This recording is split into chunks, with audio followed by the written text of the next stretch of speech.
नमस्कार दोस्तों, स्वागत है हमारे YouTube चैनल ज्ञानपत भाई पन्ना सर में। आज की क्लास में हम देखेंगे क्लास 10th जियोग्राफी से संबंधित एक चैप्टर है आपका बहुत ही इंपॉर्टेंट, खनिज और ऊर्जा संसाधन। उसी चैप्टर से कुछ इंपॉर्टेंट क्वेश्चन लेकर के आया हूँ आज।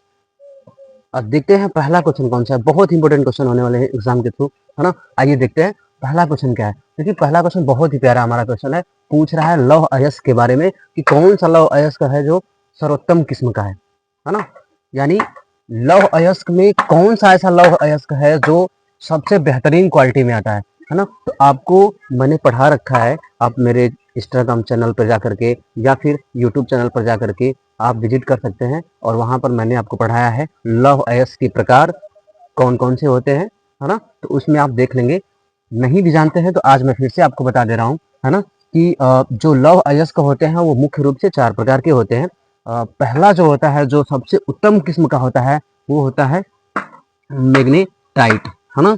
कौन सा होता है? मैग्नेटाइट। इसमें लौह अयस्क की जो मात्रा होती है ना 70 से लेकर के 72% तक होती है ना। उसके बाद कौन आता है? हेमेटाइट, जिसमें 60 से 65% होती है लौह अयस्क की मात्रा।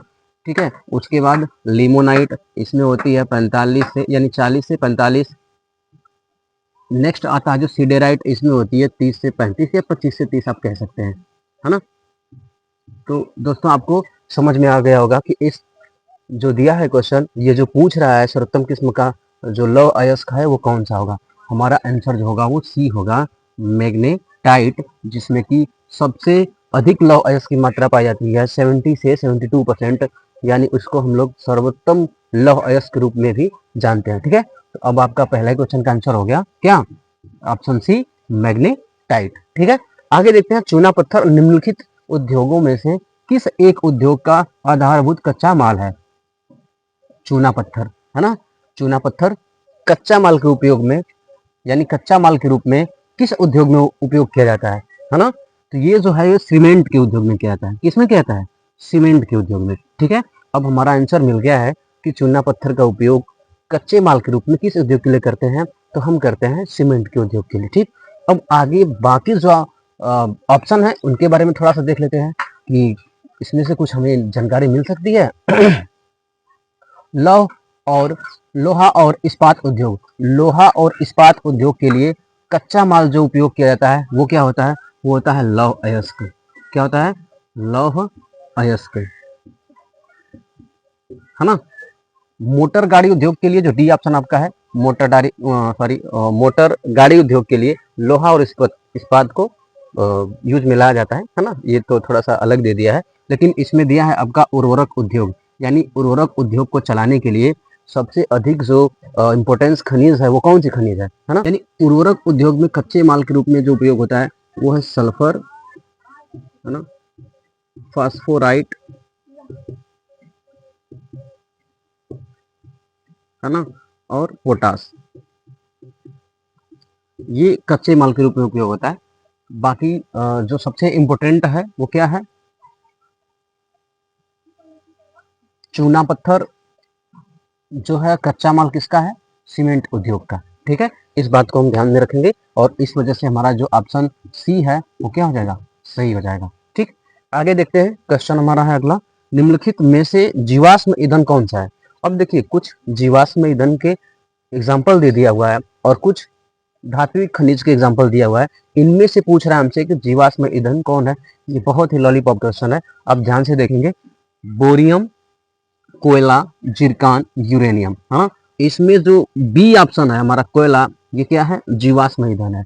क्यों? क्योंकि हम जानते हैं कि कोयले का जो निर्माण हुआ है ना, कि कोयले का जो निर्माण हुआ है वो हजारों करोड़ों वर्ष पहले हुआ है ना। ये किसकी वजह से बना है? तो जीव जंतुओं, वनस्पतियों के सड़ने गलने से बना हुआ है। तो ये क्या है? जीवाश्म ईंधन है। ठीक है। अब ये बोरियम, जिरकान और यूरेनियम, यह एक प्रकार की धात्विक खनिज है जिनका अलग अलग उद्योगों में उपयोग किया जाता है। जानकारी के लिए बता दूं कि परमाणु ऊर्जा में आपका यूरेनियम का उपयोग किया जाता है। किसके लिए? परमाणु ऊर्जा में यूरेनियम का उपयोग किया जाता है। ठीक है। आगे देखते हैं। अगला क्वेश्चन हमारा है क्वेश्चन 4। कह रहा है कि निम्नलिखित में से भारत का सबसे पुराना तेल उत्पादक क्षेत्र कौन सा है ना। भारत में जो मुख्य रूप से तेल उत्पादक क्षेत्र हैं वे कौन कौन से हैं, मैं आपको बता दूं। पहला आपका है मुंबई, है ना, गुजरात,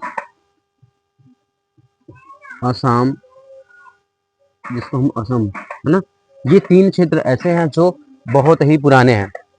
ठीक है, आप इसमें से देख लेंगे कि सबसे पुराना कौन सा है, तो सबसे पुराना जो है वो क्या है, असम है ना। तो अब देख लेते हैं कि मुंबई, गुजरात और असम में पूरे भारत का जो उत्पादन है तेल का, उसमें ये जो राज्य हैं ये कितना अपना सहयोग देते हैं, कितना परसेंट तेल जो है वो प्रोडक्ट करते हैं।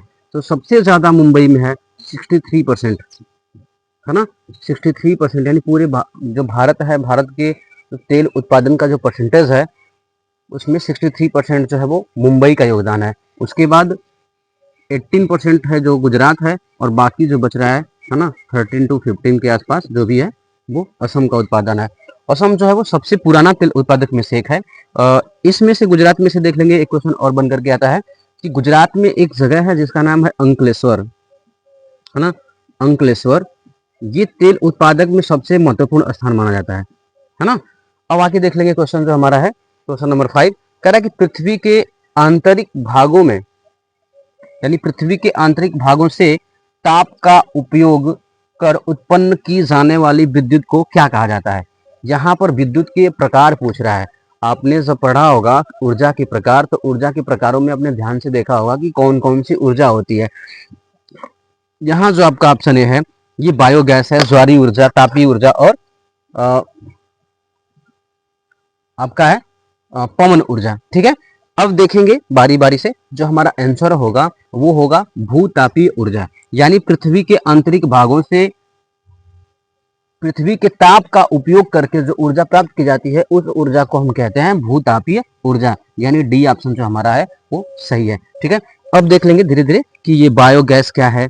तो बायोगैस की उत्पत्ति कैसे की जाती है, तो बायोगैस एक प्रकार की घरेलू गैस है जिसका उपयोग ईंधन के रूप में किया जाता है। इसको उपयोग में लाने के लिए हम क्या कर सकते हैं, तो जानवरों के मलमूत्र और घर के जो कूड़े कचरे होते हैं जो बायोडिग्रेडेबल होते हैं उनको, उनसे ये उत्पन्न की जाती है। ठीक है, बहुत लंबा नहीं बताएंगे, 60 में ही बता दे रहे हैं इसको, आप समझ जाइए।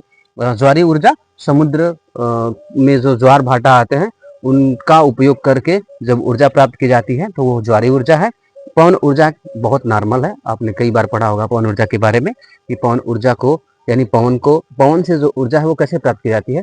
विंड मिल काफ़ी गुजरात और मुंबई, महाराष्ट्र में अगर देखे होंगे आप लोग, तो वहाँ पर बहुत सारी विंड मिल बना करके रखी गई है जिससे पवन ऊर्जा उत्पन्न की जाती है। ठीक है, अगला जो क्वेश्चन आपका है क्वेश्चन नंबर 6 कह रहा है कलोल तेल क्षेत्र किस राज्य में स्थित है।